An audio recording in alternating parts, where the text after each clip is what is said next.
11111. Ah! Warming up for another Two Joes podcast. I'm your host, Main Joe, with my co-host and good buddy Mojo on the line. Another coronavirus-inspired remote podcast. And, man, I just love them. Main Joe, you give me a chance to get out of my house for a while. And, man, that's so important right now. Yeah, it really is. I've been seeing more and more in that online as far as, what people are doing to keep busy, stay active, because even going to visit your relatives and that is frowned upon at this point, Yeah, it is. Yeah, and you mentioned a lot of the people doing online stuff now, and it really struck me.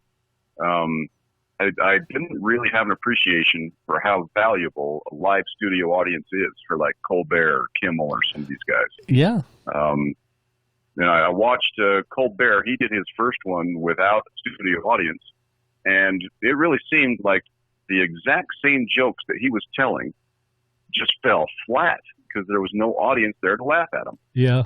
So that is a challenge. I think that's why they decided to screw this. Let's go do it from my backyard, next to my fire pit. Well, I think he's been mixing it up, though. I think the last one he's changing a bicycle tube. I haven't seen that one yet, but I saw I didn't watch that one either. I saw the thumbnail. And then Seth Meyers, he did one the other night, and he's like doing it in the hallway of his house. So he's talking real soft like the babies are taking a nap or something. It was kind of funny. Yeah. His was actually pretty funny. Yeah.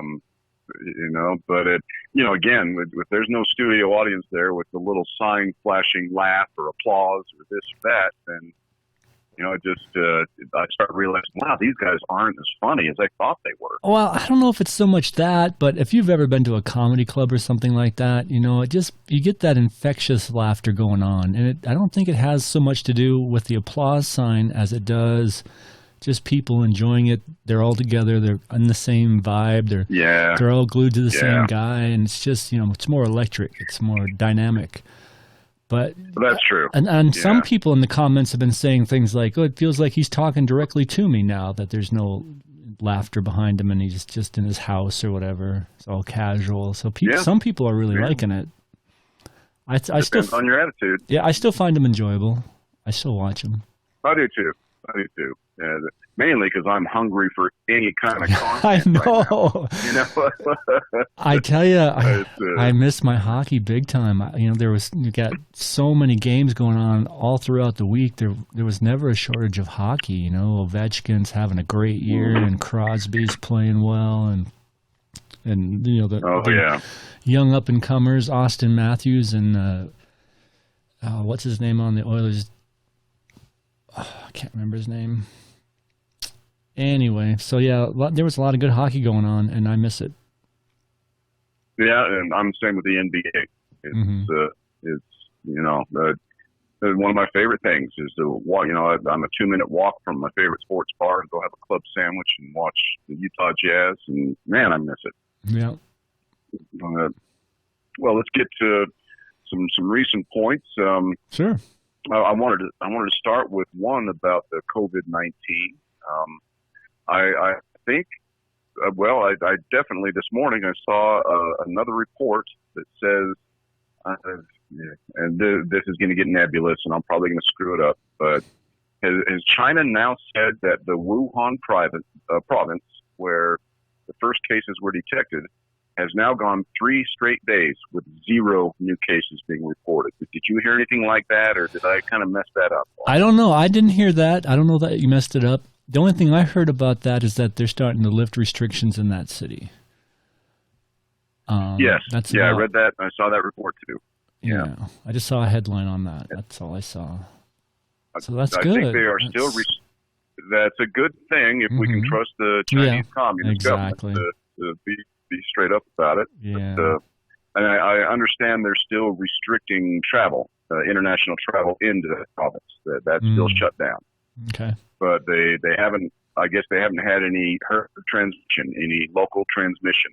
No new cases have been reported for 3 straight days. So that could say that their social distancing, their draconian lockdown orders might be bearing some fruit right now. We don't know, and we probably never will. But yeah. Let's hope. You know, I feel I've done my part, and you've certainly done yours, and all my friends, jam partners, my coworkers, they've done their part, and well, let's just hope for the best on it. Well, and let's not forget, it's just starting. We are basically into our second week of my daughter not going to school. We just found out that school is going to be remain online through May 1st. Before it was April 12th, so now it's May 1st. They pushed it back another 2 weeks because we're still on the up ramp of this thing spreading. We're still trying to avoid that spike, trying to flatten that curve. And so, yeah, you know that video I sent to you the other day where it was a graphic visual presentation of the COVID-19 virus compared to all these other viruses. Do you remember that video? I do. They updated that video, so I'll try and post a link below. But the thing that caught me in that video, it said that COVID-19, because now he's got more data points because the virus has been spreading longer. He said it reached 1,000 deaths per day, roughly 3 times faster than the swine flu did. Yes, I saw that also. The stat that still sticks with me, the scariest one, or most unsettling one. I hate to use scare or afraid or fear. Right. We don't want that. Yeah, we don't want to scare anybody. Yeah. We're just trying to inform people. Is that of all of the, shall we call them outbreaks or pandemics in this century, COVID-19 is the fastest spreading one of all of them. And it's really not close. How quickly this thing mutated into human-to-human transmission and then just spread like wildfire. Yeah. And, and then add on that is very few people who get it feel sick. Exactly. That's the real problem. We can't track them. I mean, I might have it right now, but I'm not going to go get tested because I don't feel sick. Well, even if you staying home. Even if you do get tested, it takes time to get the results back. Like Rand Paul, for example, he got tested because he was exposed to someone who was exposed to someone, or he goes to the gym waiting for his test results. He goes to press briefings and luncheons waiting for his test results. Comes back, his test results are positive, you know. It's like he was out there spreading the virus. I got tested, but I feel fine. Yeah, well, guess what you just did, you know? Yeah. So, Joe, I'd like to kind of alleviate something I said during our last remote podcast, and that is, I feel I might have, blown the horn a little bit too loud, the alarm bells a little bit too loud about how this virus has already mutated. From the first cases that they found, they were able to identify all the biological markers and say, okay, we can tell this spreads from animals to humans. It's not human to human. This is from an animal or animals to humans. And then how quickly, my alarm bell said, well, how quickly this thing mutated into something that can transmit from human to human. And then I watched another little clip today that said if it can mutate that quickly to go from animal to human, then it can mutate just as quickly to not be transmissible at all. So that could also very well happen. Yeah, let's hope. Yeah. Let's hope. And in order for that to bear any fruit, though, we have to continue on the path we're on. We've got to still be isolated. We've got to go 2 or 3 weeks with 0 new cases showing up in any given population.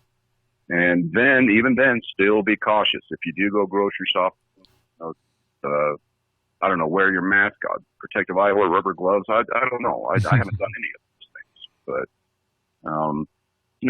it's a one bright way of looking at Darwin and his evolution. If this thing mutates into a killer that quickly, it can that quickly mutate away from being a killer. Yeah, interesting. Cool. Well, let's use that as a ray of light, a ray of hope there. Good news. Good news. Well, the thing is, though, is that, as long as humans have been on the planet or animals, there have been diseases out there to kill us, and they crop up every 3 years, every 5 years, 10 years, whatever. It's always going to be something we've got to face.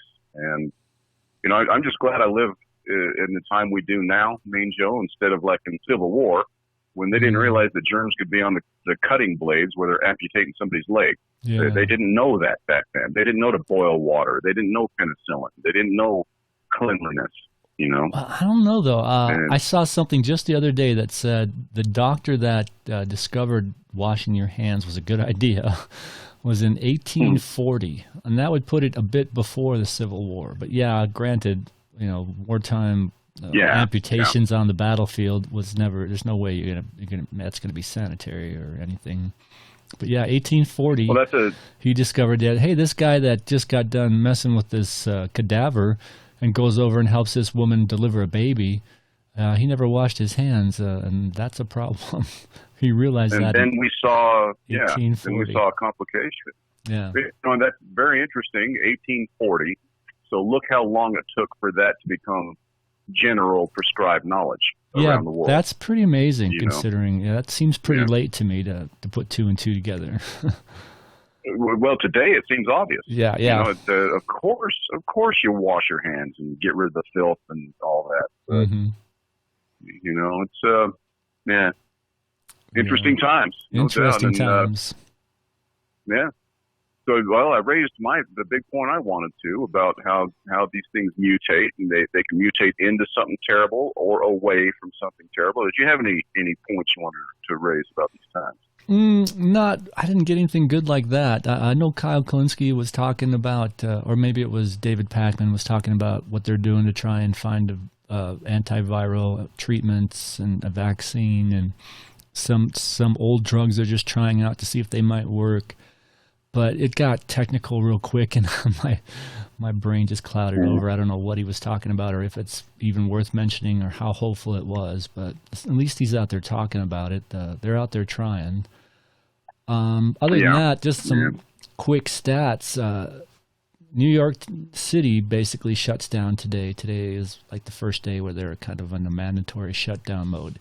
And in a way, you got to think about that. That's kind of late because they're already, their hospitals and stuff in New York City are getting overwhelmed. They had that huge breakout in New Rochelle. So they're, you know, I guess you don't stop trying just because you're kind of already starting to peak. You don't want to not go into lockdown mode. You still got to try and contain and flatten the curve as much as possible. But it seems to me that's a little bit late to be doing that. They should have done it earlier, probably. Also, go ahead. Oh, I was going to say, also in the news, Australia, I read, I haven't verified this, but they're about to go in lockdown mode. And again, maybe a little bit late, but they're going to go for it. And what I read is that they are getting $2,000 a month in relief for 6 months. Plus they have universal health care down there. So they're set up much better to weather the storm than we are here in the U.S. Because what I really wanted to get to today is the fact that the vote didn't go through. They didn't pass the UBI relief thing. They're blaming it on the Democrats. The Democrats are saying, hey, in that bill, they had $500 billion earmarked for corporations and stuff, and there's no regulation on that $500 billion. It's just basically, let's just give them money, and Democrats didn't like that. So that's not what I heard. I heard there was regulation. President Trump, he'll oversee it. He'll look it over. He'll regulate it. I heard him say that in a press conference. Really? He'll do it himself, will he? Yeah. He'll be the law. Yeah. Oh my goodness. Yeah. You know, if Trump Towers needs a little bit of a bailout, hey, you know, here's $2 billion of that $500 billion. His son-in-law Jared needs a little help with that 666 building of his. Yeah, here you go. Yeah, take $1 billion. We've got 500 of them.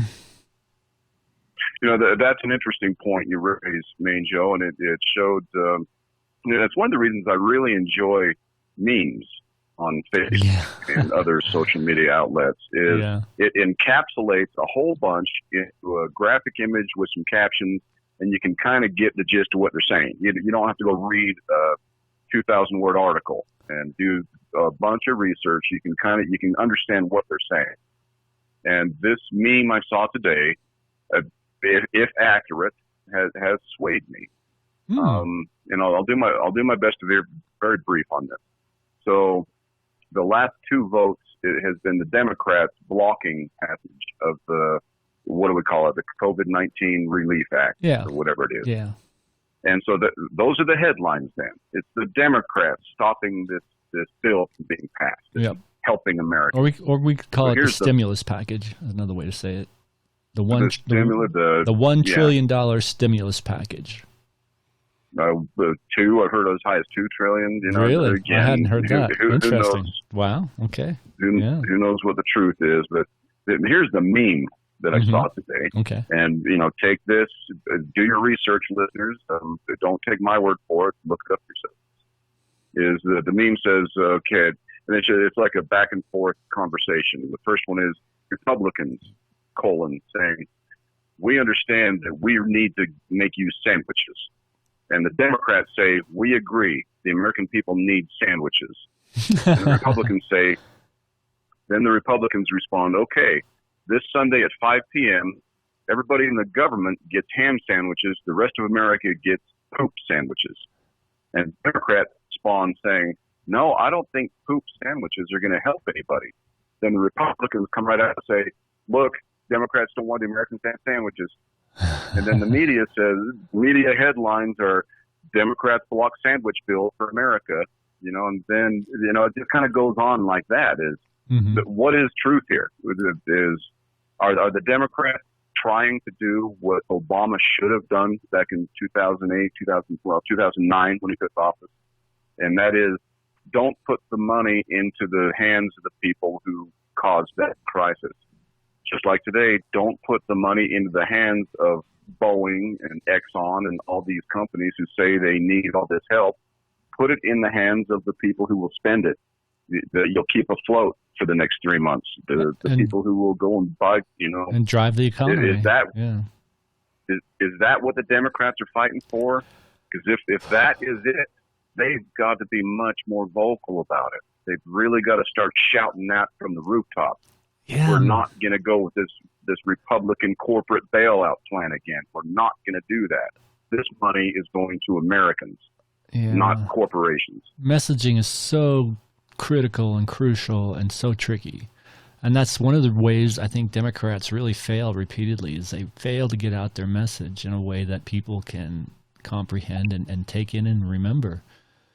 Yeah. But on the one hand, okay, I applaud them for saying, hey, look, $500 billion without regulations, without anybody overseeing this handout, that's a little bit much for us. That's a little bit hard to swallow here. But on the other hand, well, that means no one gets checks. Nobody. The people that need Nobody's it, no checks. Anything no right one now. gets nothing. Exactly. Good luck with your house payment. Hopefully that law, I think a law was passed, a moratorium on foreclosures and rent being due. I don't know. Was that a thing? Is that actually passed? Is that something? I haven't heard much on that. No. Doesn't seem like it. Those are all proposals. Those are all just riders in this bill. They're part of this bill. Oh, okay. Again, the Democrats have the better position.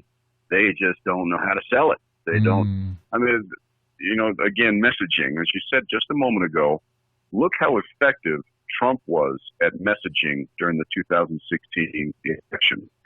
He could say two simple words, and it created this entire message that the country could get swept up in and fall in line behind. I'll give you two examples. Lion Ted. That's all Trump had to say. That was his entire message. And yet, anytime Ted Cruz tried to say anything to a man on the street, oh, Lion Ted, here you are lying again. Crooked Hillary. So that just stuck on her like glue. So anything she tried to do, good or bad, oh, it's Crooked Hillary. The Democrats do not have that kind of messaging capability, that sort of force behind them. Yeah. And that's why they lose so often. They just don't have it. They have the better policy positions, but they don't have the messaging. Do you think the Democrats are too nice? They play a little bit too fair. Do you think that's a problem as well? That's a tricky one. I saw that on Bill Maher. Yeah, he talks about that a lot. He wants them to fight dirtier. He wants them to be meaner. He wants them to, he's tired of losing kind of thing. But man. Well, Angel, I haven't thought that deeply about it other than to to go yin yang on that, darkness and the light type of thing is, yeah, I want the Democrats to win. And in order to win, if they have to get dirty like Trump has and like Republicans have, like George Bush and his Swift Voters for Truth and that crap, then, okay, go ahead and do it. But then are they going to become like the Republicans? Are they just going to be Republicans after that? It's a tricky one for me. It is. I mean, they're already Republican light as far as I'm concerned. They're taking corporate money. I mean, how else does Obama, he was president for a while, and now he's worth $80 million? How does that happen? He was president making $500,000 a year for 8 years, and now he's got $80 million in the bank. It's like, what? Well, he did write a book, and he does speaking engagements, sure, but 80 mil, I mean, that's way up. Yeah, I mean, it makes you wonder. It makes you scratch your head. And Pelosi's the same way, She owns golf courses now, and she's been in public office for years and years and years. How do you get that rich just being in public office? Can someone explain that to me? Yeah. I don't want the Democrats to play that way. I think they need to take the higher road, and that's why I like Bernie so much. And I was hoping Bernie could take over the Democratic Party essentially, because if we have two parties doing that, then we're shit out of luck, man. There's no one representing us. There's no one fighting the fair game, the fair fight. It does make me wonder. If we vote for now, there's really, I don't know many people who are staunchly supportive of one party or another. What they support is they are against the other party. Is really all it comes down to. And I am very guilty of that. I don't support the Democrat Party, or Democratic, I'm not sure what the correct word is there, the Democrats. But all I know is that I am absolutely against the Republican Party. But the Democrats don't really give me anything I can latch on to. And, I'd be happy to volunteer to stuff envelopes if I thought, cool, this is something I can get behind. Right. But Main Joe, you're right. They don't get elected to office without corporate dollars either. Nope. It's not just the Republicans doing that stuff.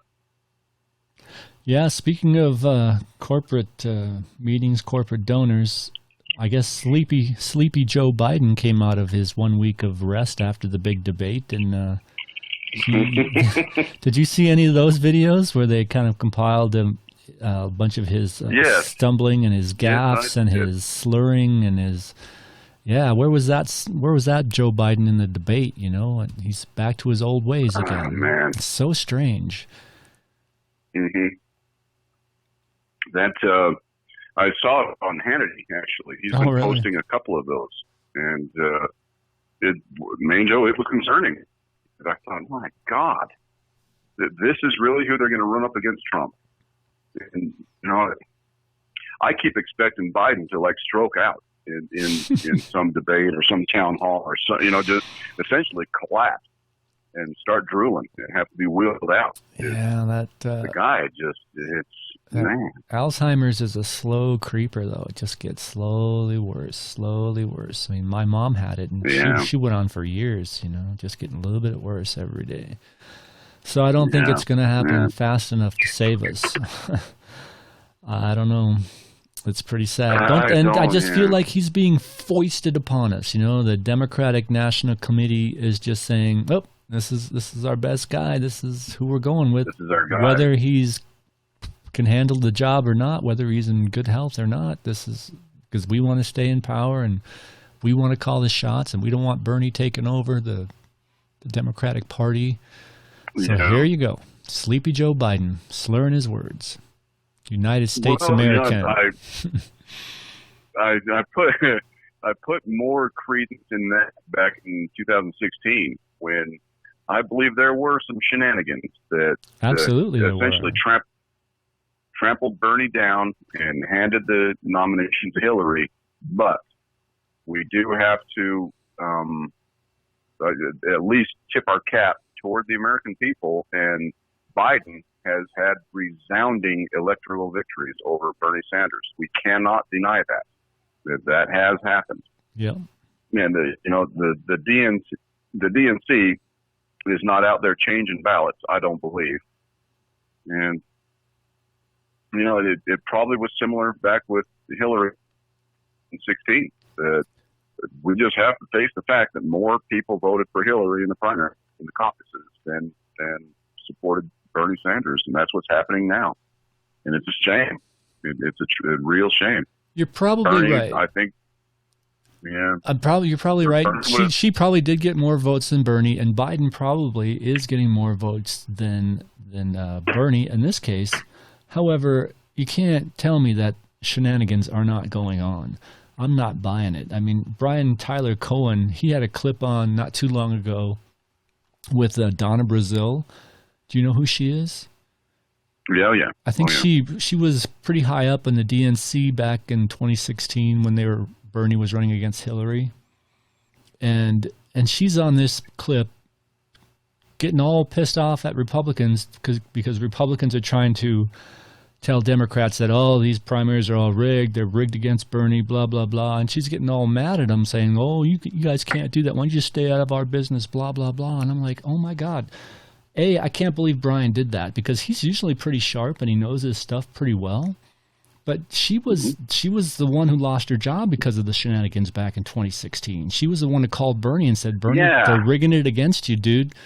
I mean, yeah, so maybe she gets a point for calling Bernie and letting Bernie know. But on the other hand, she was in on it. She was part of it. I mean, for her to say that the voting's all up and up on this round, I don't buy it. Because look what happened in Iowa. Pete Buttigieg's people just happened to invest in that, or his campaign just happened to invest in that voting machine company, and then he just happens to win the primary there. It's just, and then in Arizona there was weird stuff going on. In Florida, people are complaining. Plus, they're voting in the middle of a pandemic, so that kind of, puts an asterisk by all these primaries, right?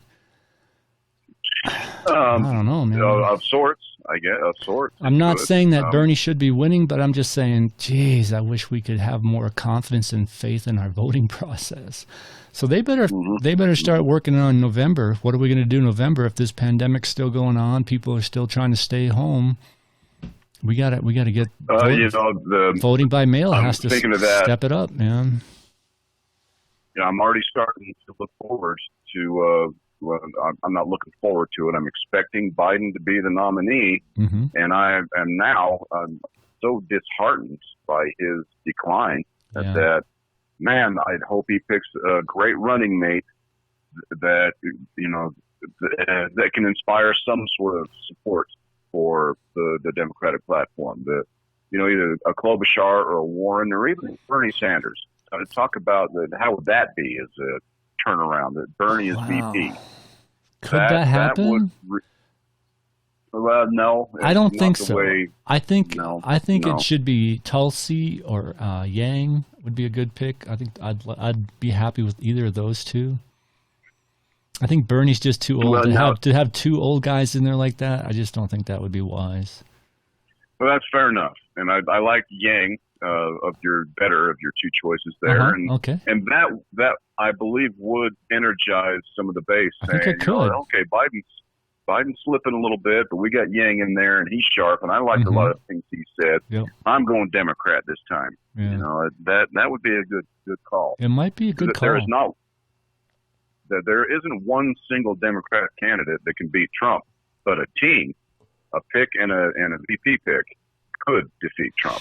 That could. I think if Biden chooses well, it could put the balance in his favor. I think he could squeak a victory out, maybe. However, I've heard Biden say something as foolish as, maybe I'll pick a Republican for my vice president. Yeah, have you heard that? Too. Unbelievable. Yeah. One of the things that bothers me about Biden so much is that he thinks he's going to walk in there and negotiate with Republicans and they're going to work with him. What? Nope. What in the past 20 years have given you that impression, dude?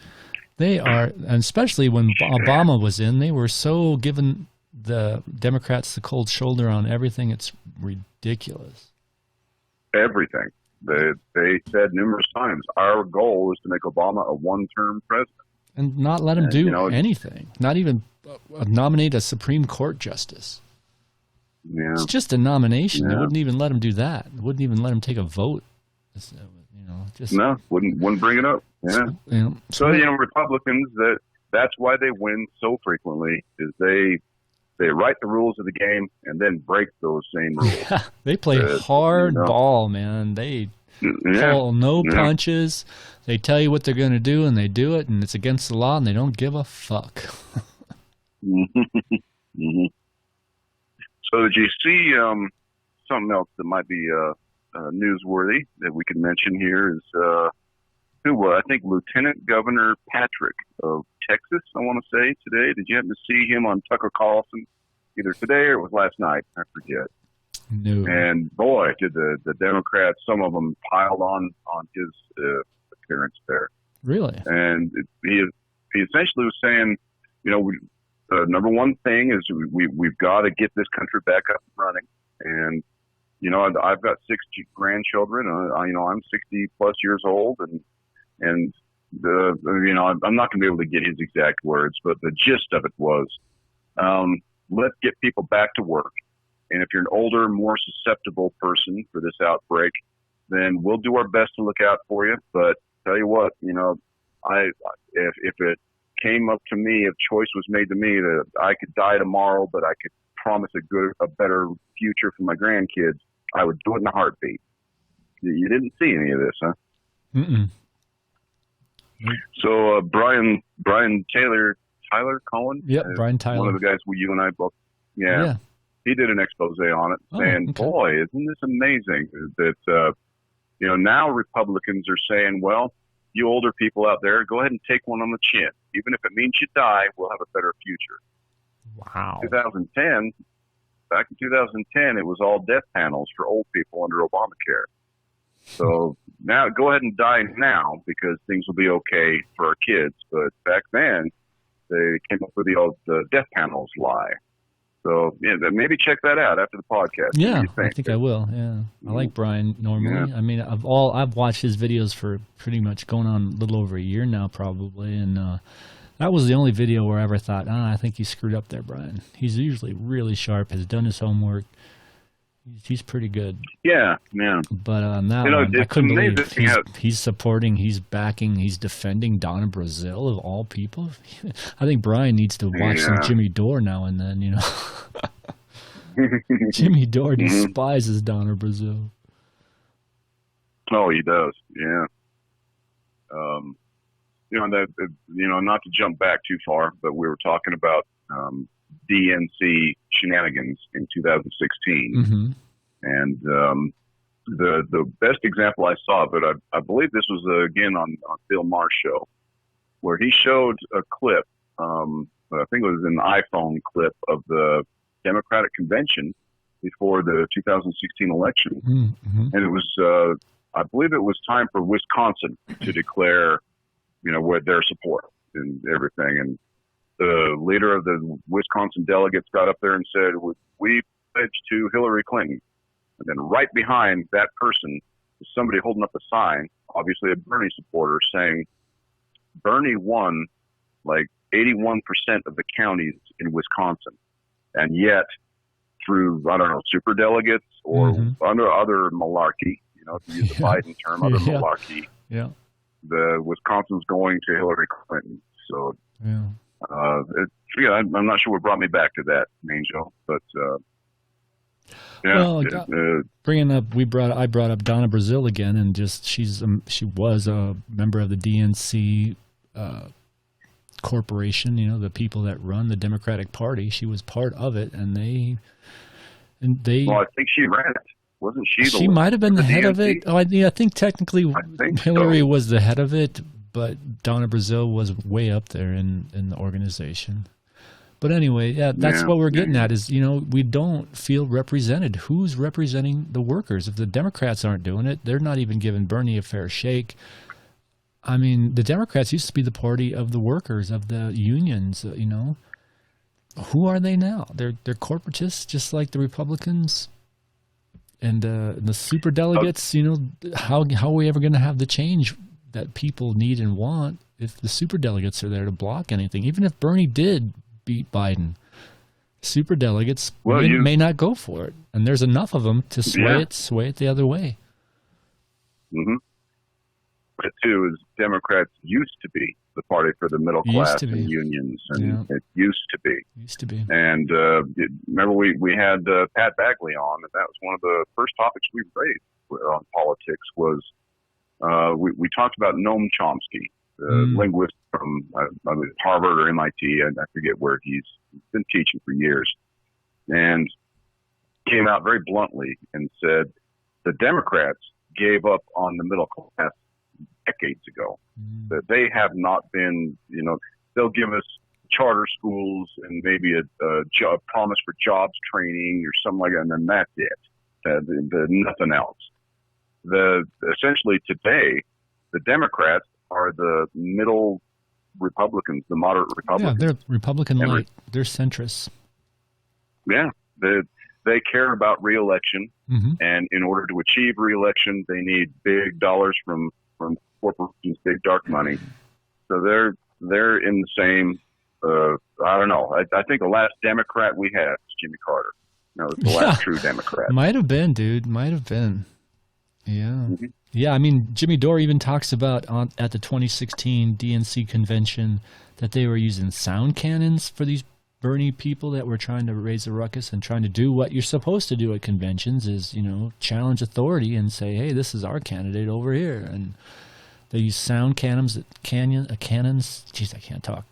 They also turned off the lights at one point. I don't know the details, but I know Jimmy Dore has talked about it on numerous occasions. Yeah.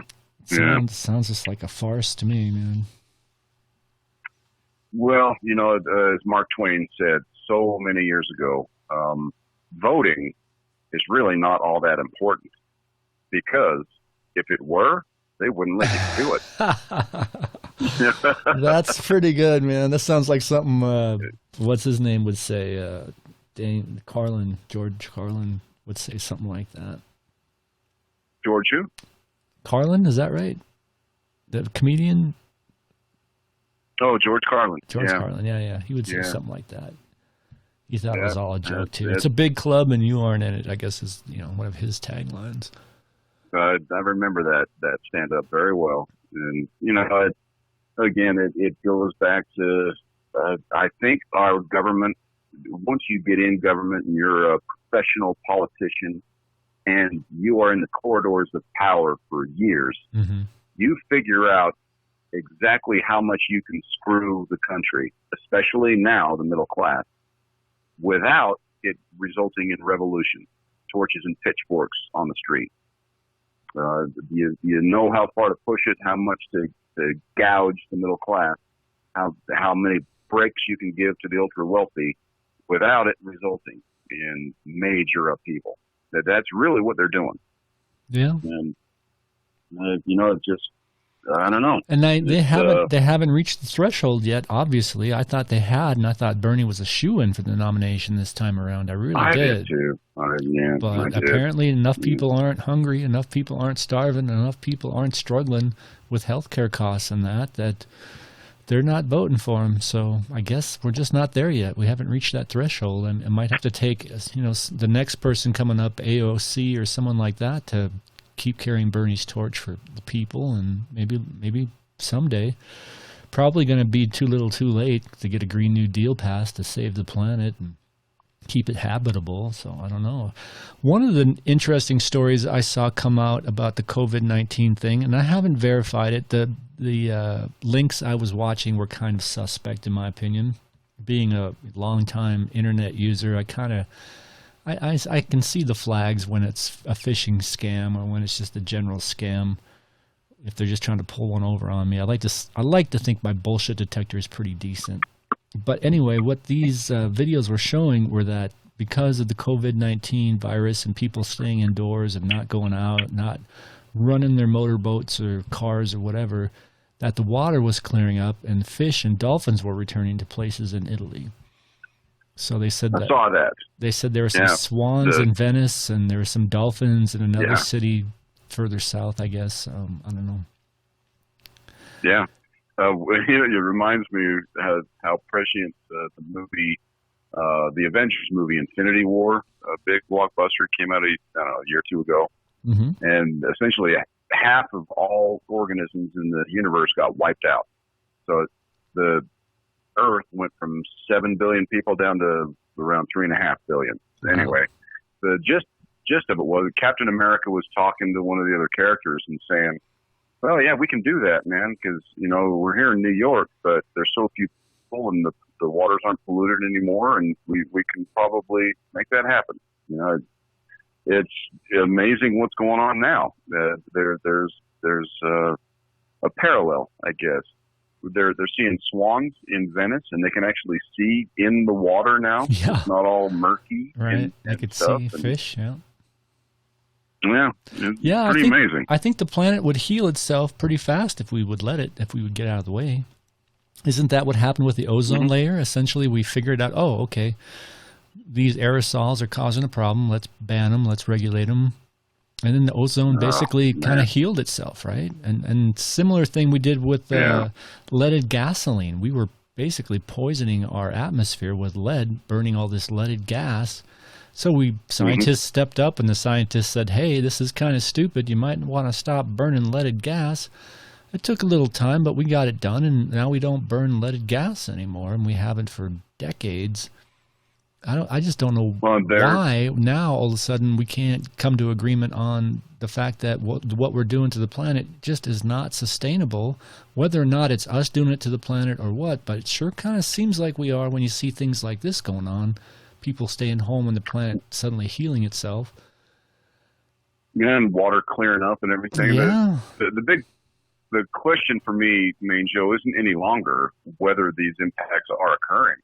It's how long before the planet is not inhabitable. Yeah. And that's where I separate from the Democrats yet again, is they're saying, it's only 12 years, or it'll be 2050, or 2100 even, and the planet will not be inhabitable. The humans will be gone. And that, to me, is just too much. That's just, it's too far to take it. It just feels like, and again, I'm not going on facts because I'm certainly not a scientist, but 12 years before the point of no return. What does that mean? And if it's true, how can you get this knowledge there in a way that the average person can digest it and start saying, okay, yeah, we're in a problem here. I don't know, dude. We can't just shut down oil and natural gas tomorrow. That would be a huge blow to millions of families across the planet. We simply can't do it. But I do support constant, gradual innovation. Well, just away from it at some point. I'm not a scientist, but I am an engineer, if that means anything. And from what I've seen and what I'm kind of collecting all this information and sticking in my head and running it through my personal computer, it looks to me like we're pretty much screwed. Because like you said, there's no way they're going to be able to taper off fossil fuel burning quick enough to save the planet or to keep things rolling the way they are, essentially. You know what I mean? At this point, we need technology to save us. We need to start building greenhouses so we can keep growing food. We need to figure out, okay, the planet's going to keep heating up. If we stopped all fossil fuel burning right now, the planet would still continue to heat up because we've got so much in the atmosphere. So I don't know what you guys got planned, but go ahead and do that. But I think we should put more money into research and development. How are we going to survive it? If we do get the worst case scenario, how do we survive it? If we do have another pandemic, how do we handle it better next time? We need to have the plans in place. That's one thing that kind of pissed me off when I heard it. You know, one of the first things they do when they do a transition of power, when one president hands off to another president, an incoming president, is they go through, what to do in an emergency. And then one is war, one is, I forget what the top three were, but the third one was a pandemic.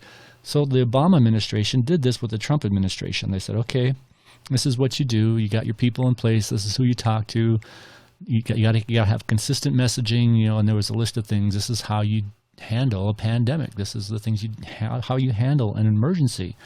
Well, they went through that and everything, but everyone that was in that meeting with the Obama administration no longer works for Trump. Yeah.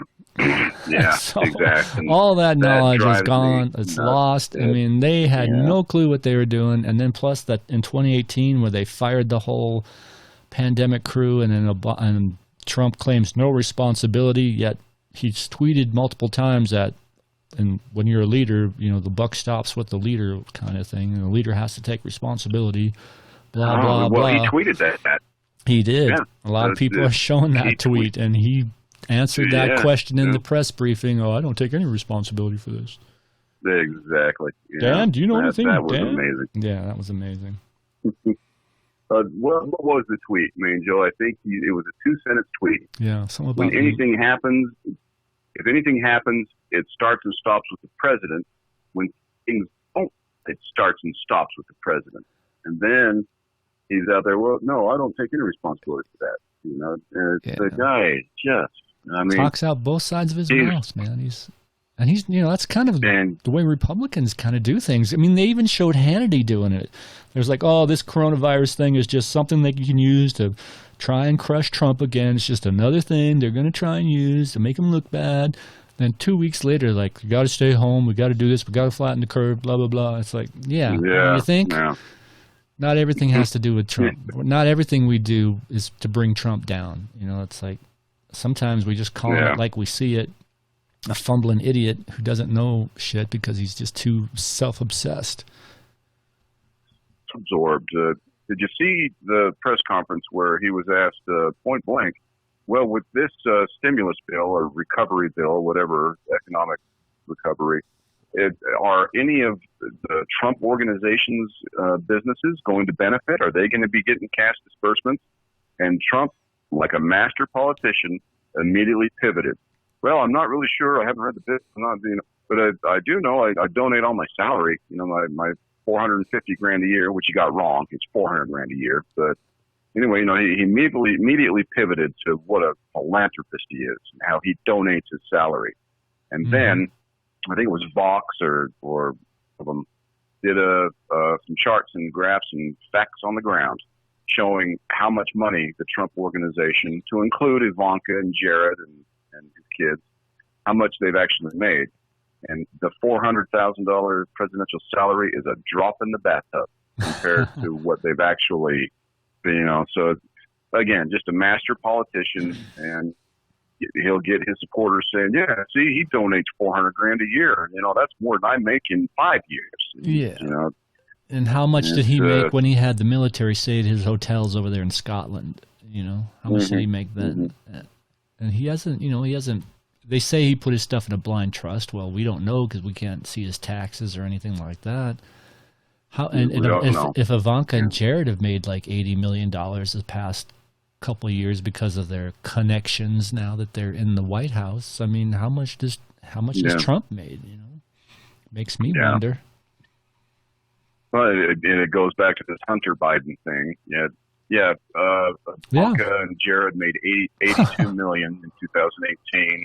Ivanka got like 12 different copyrights or patents fast-tracked in China because her dad's the president. And they listed like 3 or 4 other things. But let's go ahead and investigate Hunter Biden. Yeah. It's just slimy politics again. It's all slimy. Not that the Hunter Biden thing wasn't sketchy, but come on. If we're going to do that, then let's just investigate everybody. Come on, Ivanka, Jared, you're next. Come on. Let's look into it. Yeah. Besides, they're in power now. Hunter Biden isn't in power now. His dad isn't in power now. Why are we looking at people that aren't in power, that have no power? Let's look at the people that do have power. That makes more sense to me. Those are the people. Those are the people I want to be accountable now. If we have time later, we can investigate that stuff. I guess I don't know. You remind me of Human Nature, Joe, and a book I read probably 20 years ago by William Shire. And it was not a biography. It was just he was a first-hand witness inside and outside Germany to the rise of Adolf Hitler and the Third Reich. And the number one thing that Hitler was able to do was to give somebody a target for their hate. So yeah, I was just talking about how effective it is when you give the population that you're trying to govern, the population over which you wish to have power, you must give them a target. And the most extreme case, of course, was Hitler giving the Jews as a target. But we see it all the time. Really, in every, in Cuba, it was the imperialists. Russia, it was the capitalist stooges. And today, who are the targets today? So they're still here. I mean, both parties have them. But as far as my limited view can see, the Democrats have one target only, to tell everybody to fear and to hate and who to blame, and that's Republicans. Now, Republicans, they have many targets. They have immigrants as a target. They have Ebola. They have socialism. They have abortion, the religious freedom. They have all of these things to rile up their base and give them a target to hate and despise. And, if you're someone who does say, oh, I'm all about religious freedom, which means freedom to not worship, well, then there's your target that the right wing can hate, the Republicans can hate. So this stuff, Hitler is just simply the most egregious example of it. But it just seems, Joe, a politician doesn't gain any power or traction or support until they give us a target, somebody that we can fear and hate. Yeah, I mean, even Bernie is basically pointing the finger at corporations and big banks, right? Yeah, fair enough. That fits in very well to the narrative. That makes me wonder then, are some targets worthy of condemnation and approbation or appropriation? I forget the right word there. Not sure, because these corporations employ a lot of people. Yeah, they do. And you can't just go busting them up like Teddy Roosevelt would or Herbert Hoover.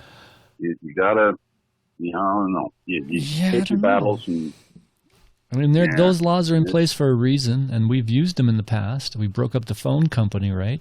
But I guess they've essentially got back together after all that, after many years. Ma Bell. Was that Ma Bell? I mean, I can't imagine what it would look like if you broke Facebook up into two pieces or, made Instagram independent again. I mean, if you were going to do that, then why you would probably do that in the sense that you wouldn't let them buy up all these little companies in the first place, like Facebook buying Instagram and Google buying whoever it is they bought. I'm sure they bought somebody. Yeah. You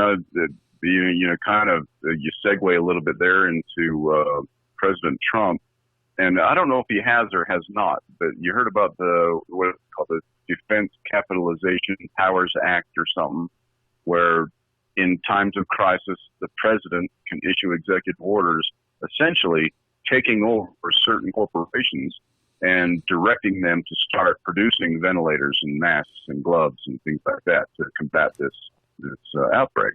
Yep.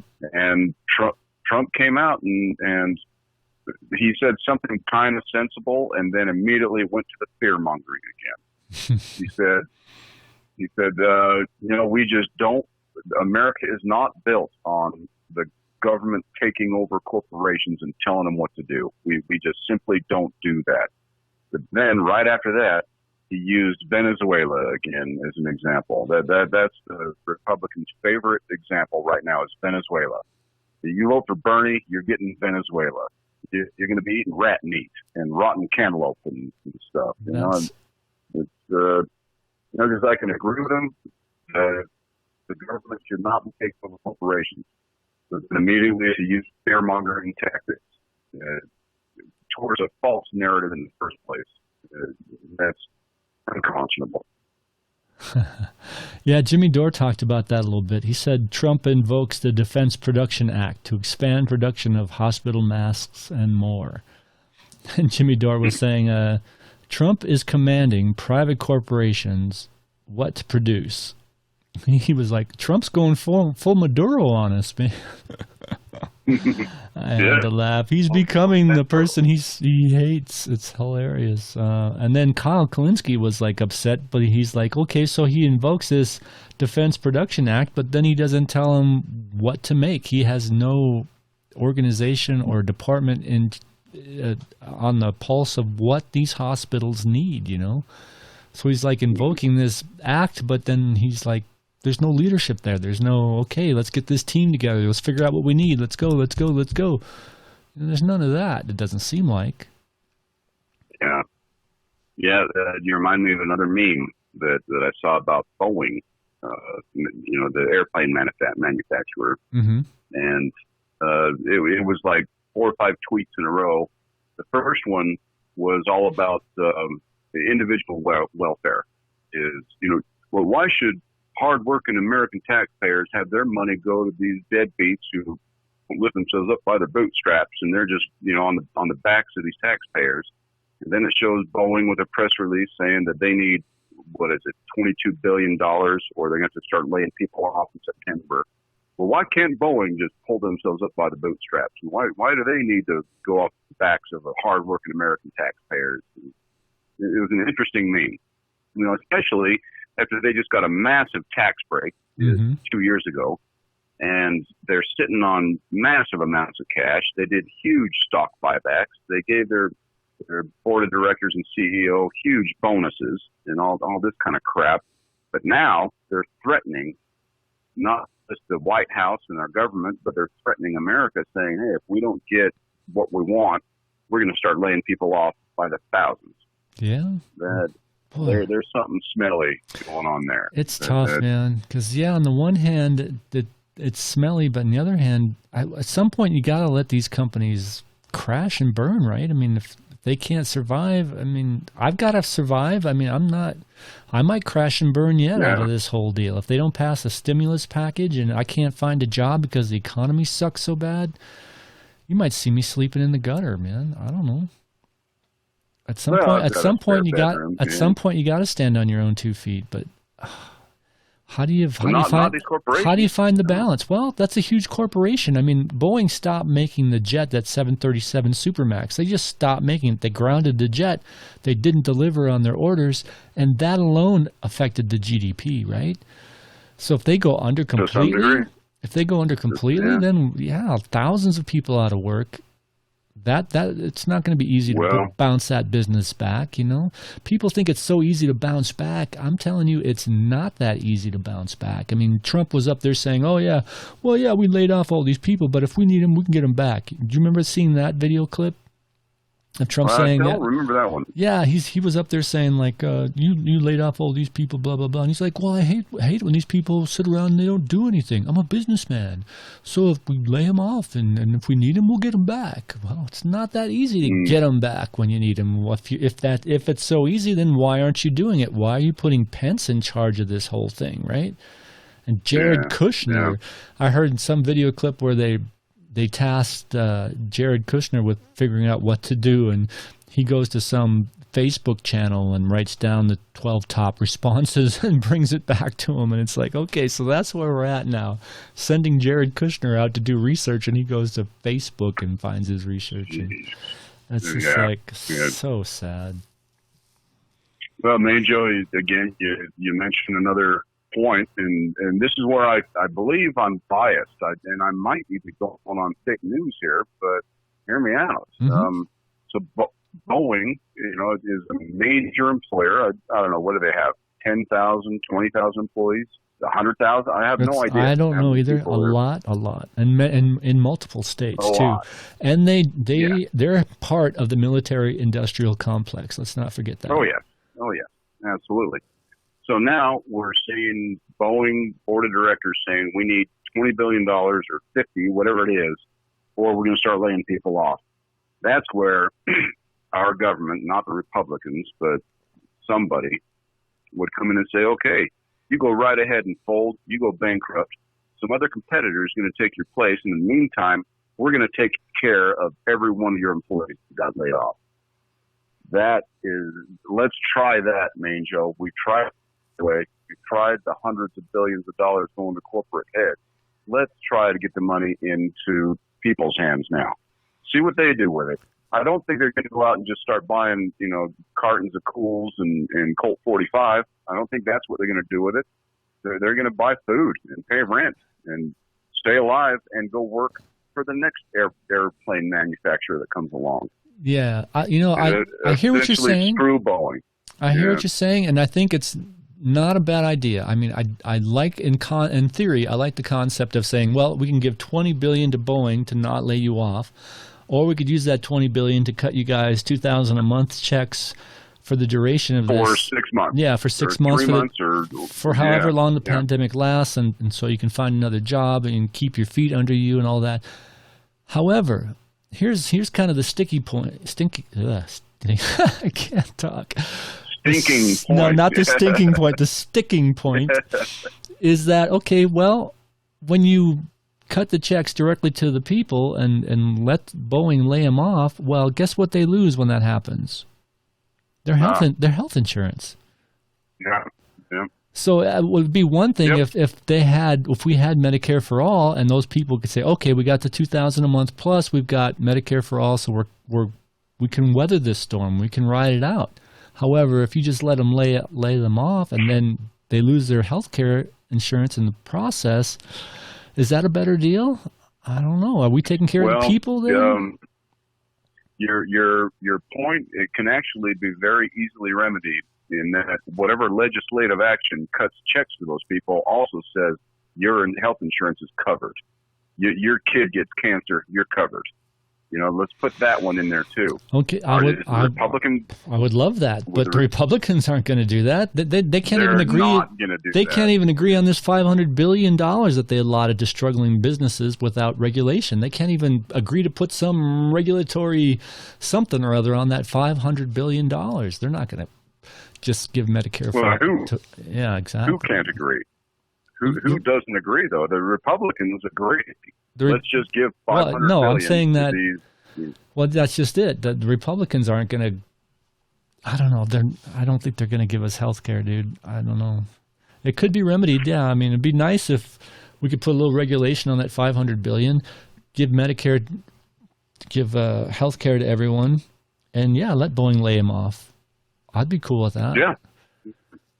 Well, I think that might be something that scares the more right-leaning people in government and in the country, is that if healthcare is guaranteed for every American citizen, then you're going to have a lot of people going out there being entrepreneurs and starting new businesses because they don't have to stick with their job because their wife has arthritis.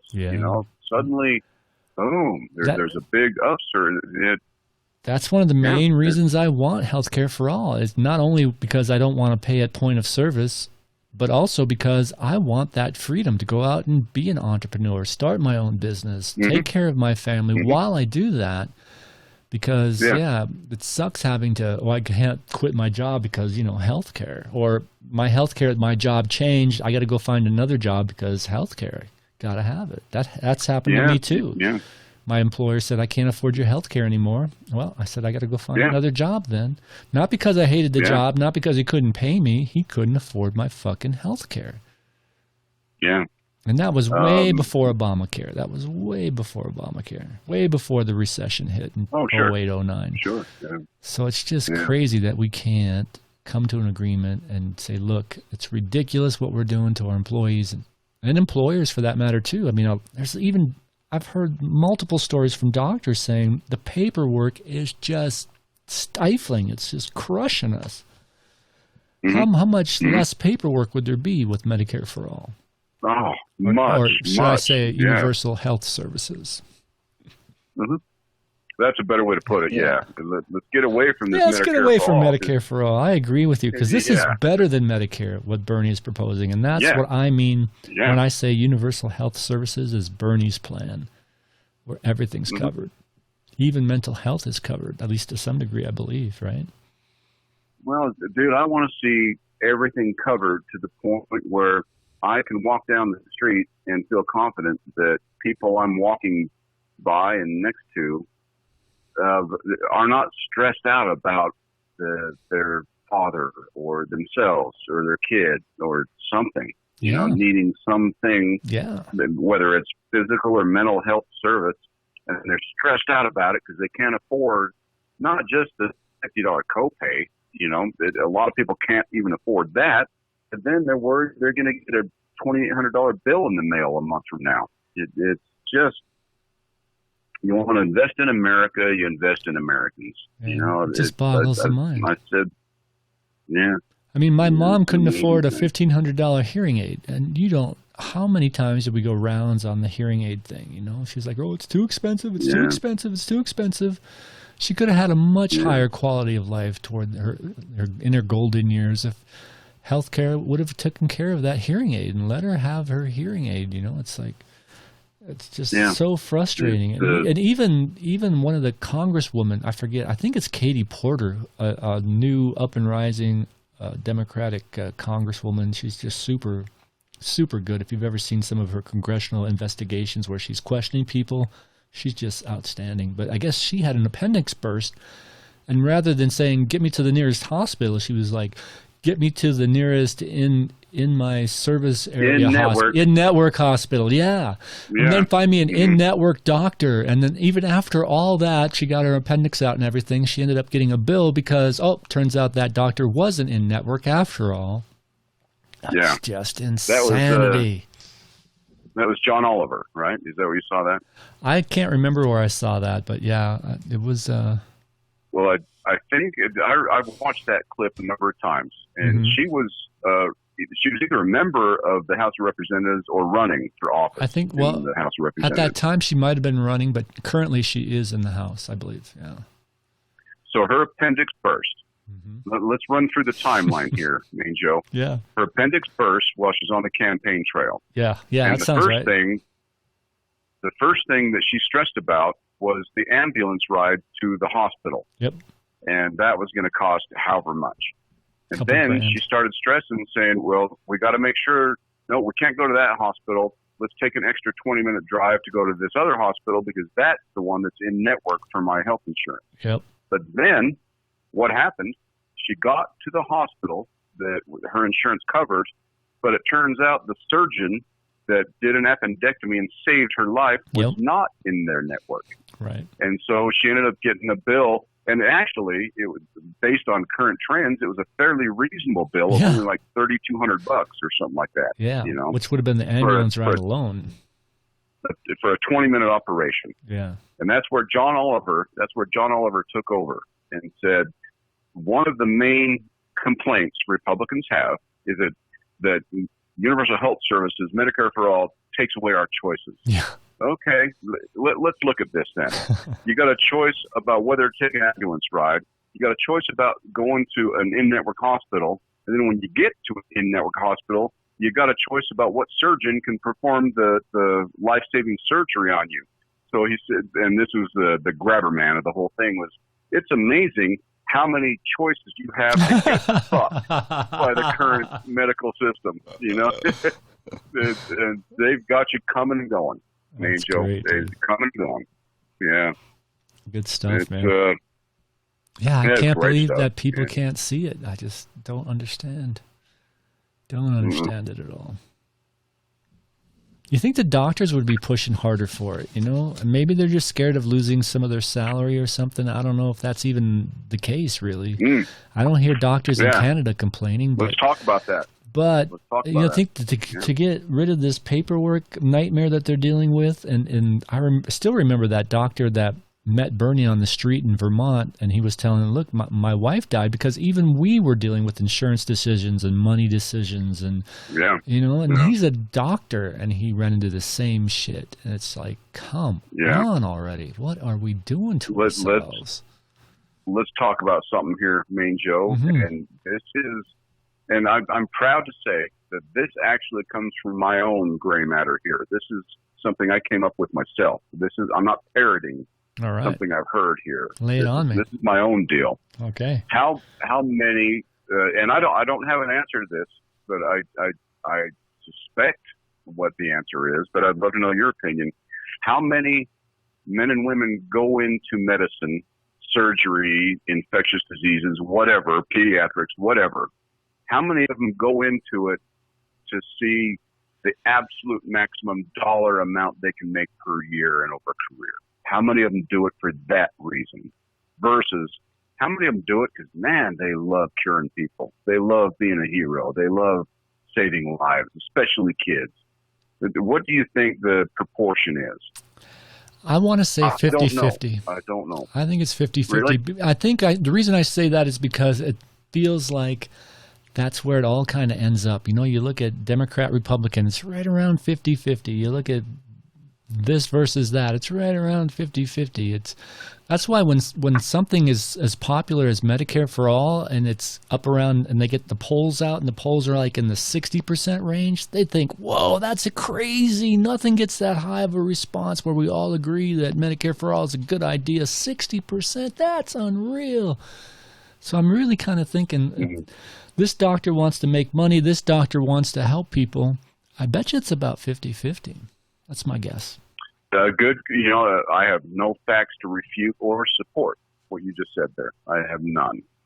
The only thing I can go on here is a gut instinct that if you're going to spend 8 years in school, 4 years in an internship, and 4 years in a residency, maybe I'm sure there have been some who do it simply so they can get the 200, 400, 800 grand a year, whatever it is. I'm sure of that. But now let's look at like Italy and Denmark and France and Australia and some of these places. That is one. This is another area where people are saying universal health services has one fatal flaw, and that doctors can no longer make what they're worth. They're all at a salary. Whether it's 170 grand a year or 110 grand a year, or whatever it is, they're all at a salary. So who's going to want to do that anymore? You can't go make $10 million a year. You can't do that anymore under universal health services. Why not? Who's paying that? It's still a free market. Well, I mean, it's just that the health insurance is just all from one company now. It's not from 1,000 different companies. So yeah, maybe the prices might be a little more fixed. Is that what you're saying? And so this appendectomy is going to cost $1,000 no matter where the operation is done, whether it's in LA or whether it's in Iowa. I can see that. Well, I could see where that might be a problem for a doctor, because the doctor in Iowa's got a lot lower cost of living than the doctor in LA, right? So I could see where that might be a problem, but I'm not sure that's necessarily. I'm not sure that's necessarily how it works. I'd have to look into it and say, oh, how does Canada do it? How does the doctor in Vancouver and Toronto, where there's a higher cost of living, compare with the doctor in Winnipeg or Calgary, for example? Yeah, another great point, and this is a place where I have to agree with Trump. Is nobody knew that. The healthcare would be this complicated. And I think everybody knew that Trump wouldn't understand how complicated it can be. But these are other great points. And I guess we arrive at some kind of bedrock here that America has countless examples to learn from.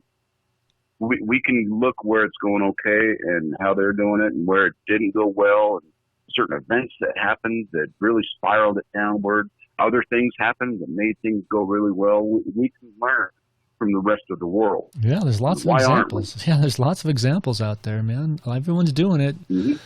We're one of the holdouts. It's like, okay, we should have enough data out there to configure, to create, to architect a really great plan. Why aren't we doing it? Because the corporations make too much money, man. Healthcare systems. How many people does the healthcare industry employ?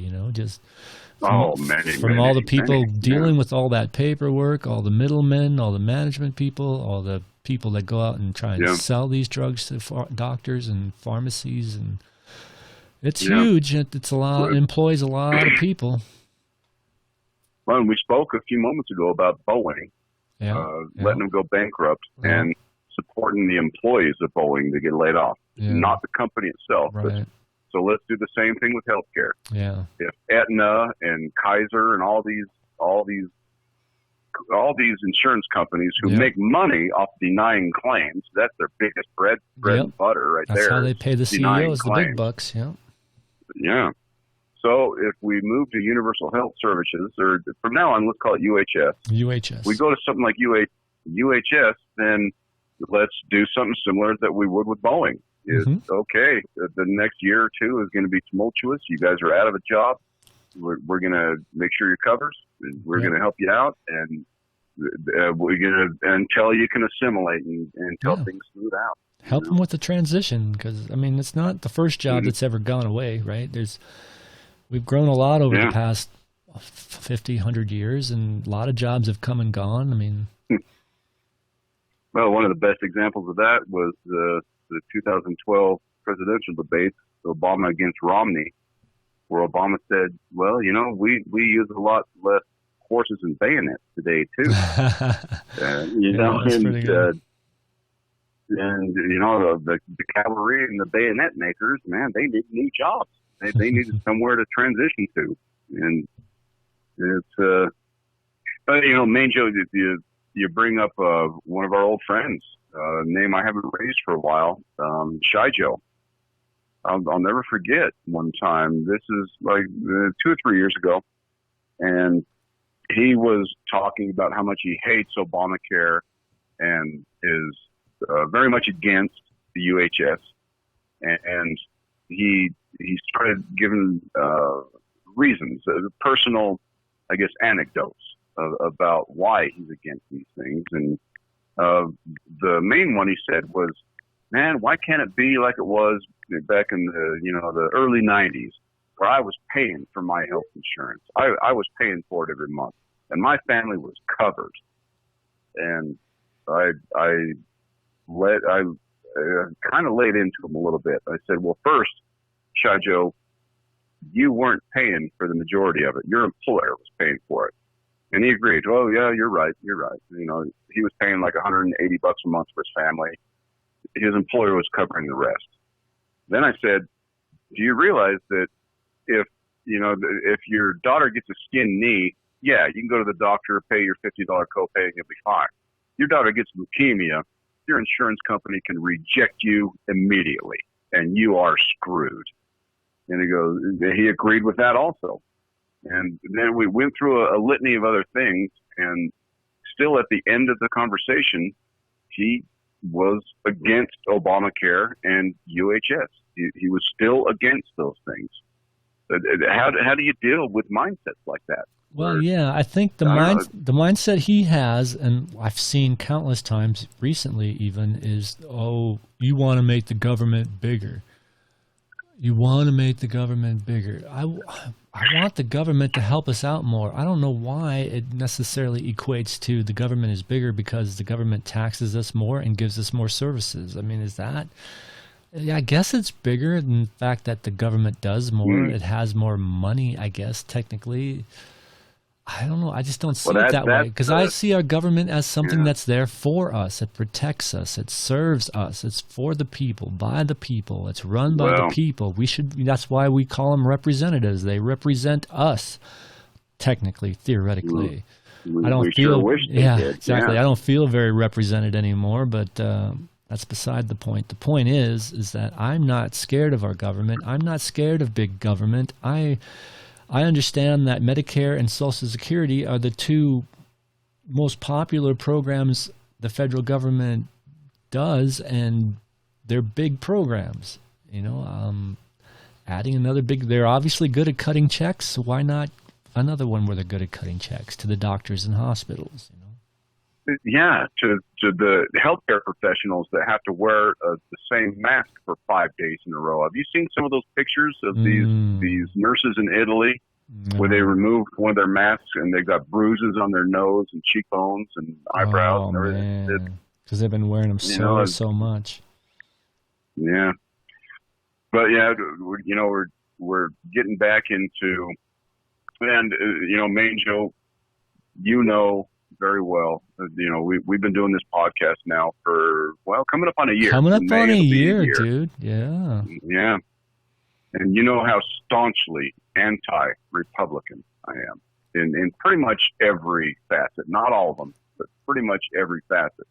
Yep. And by default, I then have to align myself with the Democrats, and I don't like the Democrats all that much either. Mm-hmm. And it's a tough situation we're in. I can't support any party out there, any platform out there. All I can do is oppose. And yeah, well, I'm it's funny. tired of it. I know it's so frustrating. It's funny because then I'd go around saying I'm an independent, right? I'm not Republican. I'm not Democrat. I'm just independent. And then we had Christine Stenquist on, and she was like, "Well, you got to be careful with that because independent is actually a party too."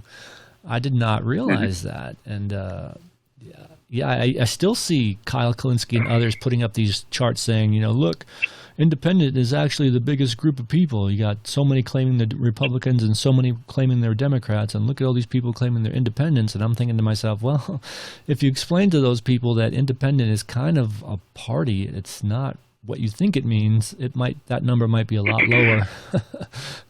I think, what did we say on that podcast? We should probably start calling ourselves unassociated, maybe, or something like that. Yeah, neutrals. I'm a neutral. Yeah. Really, I like some things about Republicans and some things about Democrats, more on the Democrat side. But still, yeah, I can't get into the. I'm going to get too. Well, it's almost like, you could, like you say, you could find planks out of the Republican Party you can get on board with. You can find planks on the Democratic Party you can get on board with. It's almost to the extent now for me where it's just like, I don't like the way they conduct themselves, either party, especially the Republicans. I mean, there is a difference. I'm going to say, just like Bill Maher says, there's a difference between Republicans and Democrats. They both suck, but there's a huge difference. And the way the Republicans conduct themselves and how brain dead they seem to me sometimes, not just Trump, but McConnell and some of those senators that Utah has come up with, it's like, my goodness, have you guys graduated from school? Have you done any critical thinking at all ever? It's just, it just blows me away. Have. They have done a lot of critical thinking. And you give them credit that they're so smart. They're calculated in how stupid they are, but I don't know if I buy that. I think they're just really that stupid. I don't know. No, it's the voting public that is hornswoggled. I'm not going to use the word stupid, but they are gaslighted. Yeah, and totally. Again, we go back to Noam Chomsky here. Mm-hmm. We talked about him a little bit ago, and today's Democrats and moderate Republicans. The Republicans are so far off to the right that they're not even on the spectrum anymore. You can't even measure them anymore. Yeah. And he said something that, it still resonates, that the Republicans' main constituency is not evangelicals, and it's not traditional family value conservatives. That's not who they're targeting anymore. That's not who they're trying to please. The Republicans are trying to please big money special interest donors. That is their constituency. Now, here's the difficulty. That is a very, very small subsection of the American populace. Mm-hmm. So how do you still keep getting voted into office? They went for all of the obvious things. The abortion, the God, the guns, the religious freedom, all of these types of things. That worked marvelously for them. And that riled up their base, and it's been working ever since Reagan. Reagan was the first presidential election where the evangelical base was a huge turnout, a huge factor, and that's what they do now. Mm-hmm. And again, we go back to our friend Shajo. He falls into an unfortunate category, and that is numerous times I've seen him over here at my home, where he just talks about some Republican, Trump or Bush or whoever, doing something, and it just made the libs go nuts, man. They went bananas after he did this thing or that thing. And that so that pleased him. It makes me, It pleased him. So that very tells much. me that they're just a bunch of trolls. They just love pissing off Democrats. They don't really care what the outcome is as long as it pisses off a Democrat, then they feel like they did something right. Exactly, and they'll support that platform. It's much simpler than that, Joe. It's much simpler. It's much more burden Ernie than that. Our friend Shy Joe and millions like him across America. As long as the libs are made to cry, then you Republicans go ahead and keep diminishing the middle class. You go ahead and keep the healthcare industry the way it is. You go ahead and keep doing senseless wars and a $700 billion military budget. You go ahead and keep doing all those things as long as you make the liberals cry. And that's kind of, is that where we are now, Joe? Do you think that describes it well? I think that does describe it well. I think that's kind of pretty, it's simplified, of course, but that's kind of where it feels like we are. I saw this video of this woman. She bought all the toilet paper out of this dollar store. She had cartons and cartons of toilet paper, and she was packing it in her truck, and the woman was like, I guess the liberal or the progressive was filming her saying, "Man, what are you doing? You left nothing for anybody else." And blah, blah, and you're probably a Trump supporter too. And she was just going on, filming this woman loading up her truck with all this toilet paper. And this woman had no remorse, man. She was just loading up the toilet paper saying, "Hey, I got mine. I hope go get yours, man. This is the American way," kind of thing. I got mine. And if it pisses you off, that just makes me happy. I'm a Trump supporter, and Mm-hmm. That was the attitude. If you were more industrious, you would be taking advantage of this capitalist system we're in. What's wrong with you? Why aren't you doing it? Yeah, that's like you were explaining or describing. That's kind of where we're at. As long as it makes a Democrat mad or upset, then I guess I'm doing something right. Yeah. And let's keep taking more out of your paycheck, and let's keep charging you more every month for health insurance, and let's keep closing schools and polling stations. And it's I don't know, Joe. There is a reckoning coming, and I really think it's going to be one side that I can't define against the Republicans. It's coming. I don't know when. 20 years, 50 years, 100 years from now. I have no idea. Yeah, it's hard to say. Every time I think it's here, it doesn't happen. I couldn't believe when Bush got elected the first time. I was flabbergasted he got elected the second time. Yeah, I was. And then when Obama got elected, I thought, okay, here we go. Now we've got hope. I didn't think the Republicans would ever win another election. But turns out Obama was Republican light, and then we end up with Trump, and now I'm not sure the Democrats are going to win another election. Ever. I know. Ever. It's, I don't know, maybe you have to be a gay black man to win the next Democratic presidential election. Maybe that's what it's going to take. I don't know. But let's look at some numbers on the grounds really quick. And I know we're getting close. We're going on 2 hours here. So I'll be brief, Joe. Might hit a record tonight. So please remember when Al Gore was, quote, in the 2000 presidential election. Hiccup. Sorry.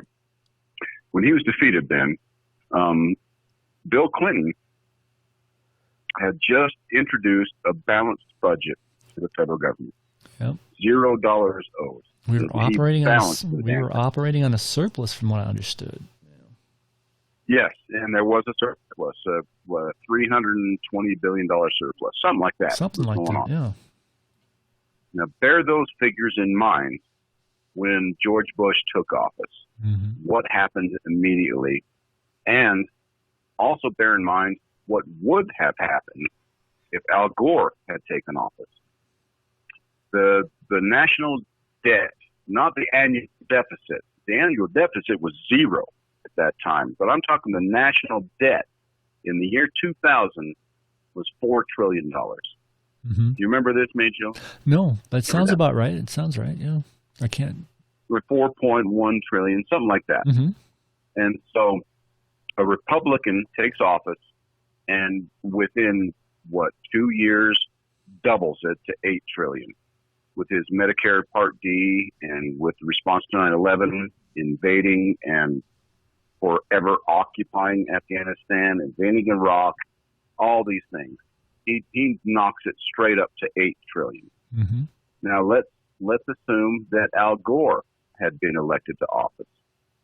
I can only speculate, and all of us can only speculate. I don't think it would have taken that trajectory. In fact, when he was talking about a lockbox on Social Security, he might have reduced the national debt from there. Not the annual deficit that Clinton got to zero. Gore might have started reducing the national debt from $4 trillion down to $3 trillion, maybe down to $2 trillion. What did the Republican do? Doubled it. Explodes inside it. of 3 years. Yeah. How do you reduce a national debt? How do you increase the gross domestic product? Those are two different questions. It's business and it's industry, right? So what would have Gore maybe done back in 2000 that could have introduced a new industry, a new vision? He might have got the Green New Deal, or at least some, gone in that direction, and invested in solar, and renewable energies. And we might have been working for the last 20 years on correcting the problem that we should have started 30 years ago, figuring out, because the signs were all there. The scientists were telling us 30 years ago, hey, time to pay attention to this. That's why That's why I keep bringing up that leaded gas thing. We figured that out pretty quick as far as I remember. I mean, it seemed like one day we had leaded gas, the next day we didn't. So why could we figure that out? Why could we figure out the aerosol burning a hole in the ozone problem, but we can't figure out this global warming thing? Why is everybody so in denial? Is it because we've spewed too much leaded gas into the atmosphere and they're just all fucking brain dead? I have that thought sometimes, and I know that sounds a little harsh, and I'm sorry if that offends you listeners, but man, it's real. Global warming is real. I don't care why it's happening. I care about what are we going to do about it? Well, how are we going to survive? We need to invest in technology that figures out how to grow food when the atmosphere is, at record temperatures. How are we going to cool people off so they don't go insane?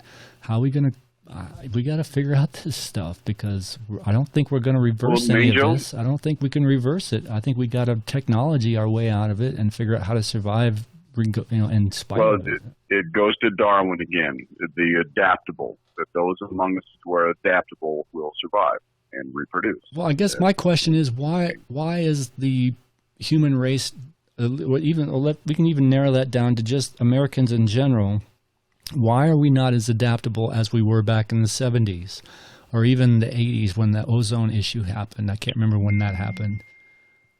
Ozone. Okay, let's focus on that for a moment. Okay, sure. So the ozone layer was being depleted. And listeners, if you might not be familiar, the ozone layer collects around the poles of the Earth, the North and South Pole. And this prevents a lot of ultraviolet rays and different harmful things happening on the Earth from the sun. And I'm saying that in a very crude way and, an extremely rudimentary, elementary way, but that's kind of what was going on. And scientists, even back in the 80s, scientists could map the hole in the ozone and how big it was and how it was progressing. And they were able to tell us what's causing it. Do you remember the compound that was the main culprit? Manjo, do you remember what it was? Something fluorocarbon, something. Chlorofluorocarbon. That's exactly right. And where were these mainly employed? Where were these chlorofluorocarbons mainly put into the consumer chain? For an example, I would use hairspray, something that needed a propellant to get the stuff out of the can. So it wasn't just hairspray, but it was one of the bigger culprits, I guess. Mm-hmm. And so our scientists come on the scene and tell us these chlorofluorocarbon propellants that are in a can of hairnet or whatever spray it is. Aquanet. Aquanet, there we go. Let's replace those with pump-activated hairspray compounds. So you don't just push the button down and it all comes shooting out of the can. You have to like press it a few times, but you still get the same mist, same hairstyling, same, the same glamour that you would otherwise. Now, please remember with me, Main Joe, during President Trump's campaign in 2016, he stood up in front of a crowd of thousands and said, "Oh yeah, and these scientists telling me that I can't use my hairspray anymore. I'm in a sealed room in my Trump Tower, and the windows are totally sealed, and I destroyed the ozone. Oh, come on, there was nothing like that. That was such a perfect example of, and again, I hate to blanket and generalize, but I can't help myself. Republicans being generalized and saying, oh, this ozone thing was a hoax. And they are not looking at the scientific facts on the ground. We got rid of Aquanet. We got rid of the chlorofluorocarbons. And within a generation, the ozone layer repaired itself, didn't it? That's what I understand. And then we had President Trump in 2016 saying that was a hoax, total hoax. This is the world we live in. Yeah. Well, at any rate, Main Joe, I'm starting to get hungry. Yeah. I'm going to go make a big old salad. I just wanted to wrap it up with one little thing, just to quickly switch gears here a little bit. So the latest coming out in the sports world is that Canada and Australia have both pulled out of the 2020 Summer Olympics. Just wanted to throw that out there to update our listeners on that. I imagine there'll be more countries too. They're talking about postponing it to 2021, but we'll see if that happens. I saw a headline that it was already announced. It has been postponed until 2021. But again, the internet was supposed to be the big savior and give us all the right information, but I might have seen a fake headline. I don't know. Well, the situation's fluid. It might have happened that fast. I got this. I found these headlines yesterday, Monday. Interesting. All right. And then, by the time we get this podcast up, all this stuff is going to be old news anyway. Yeah. Because it happens so fast. What are we going to be talking about next time? Yeah. Mojo, we did well tonight with very little notes. We carried the whole hour and then some. I'm proud of us, man. We're getting better, and I hope our listeners weren't too, I don't know, what's the word I'm looking for, too disinterested. I hope you've stayed with us, and thanks for listening if you did. You can support us by giving us a thumbs up, clicking on subscribe. We'd really appreciate that. Yeah. And until next time. Mojo, give us an outro. Music. Happy to. Two Joe's listeners, thank you so much for joining the Two Joe's remote podcast during these unsettled, trying times. Me and Joe, thank you so much, and we look forward to our next encounter.